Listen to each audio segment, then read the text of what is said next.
Di dalam video tutorial kali ini kita akan belajar bagaimana untuk meshkan atau levelkan warna objek dengan background. Jadi anda klik gambar kereta, pastikan highlight ni timbul ya. Anda pergi ke edit dan anda pilih adjust. Anda besarkan dia supaya kita boleh nampak apa yang berlaku.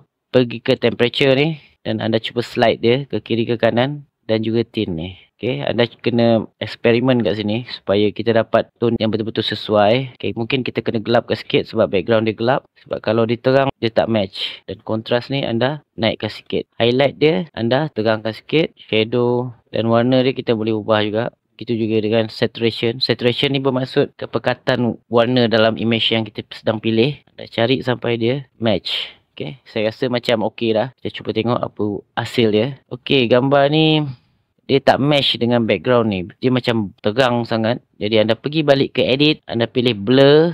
Okay, dekat sini dia akan bagi anda dua pilihan. Satu guna brush atau whole image. Kita cuba dengan whole image. Dan kita tambah intensity dia. Dia akan blurkan keseluruhan image. Kalau anda pilih yang ni. Anda cuba tengok mana yang anda rasa sesuai. Mungkin ni terlalu banyak. Kecilkan sikit. Mungkin 6 okey. So kita patah balik. Image kita dah blur.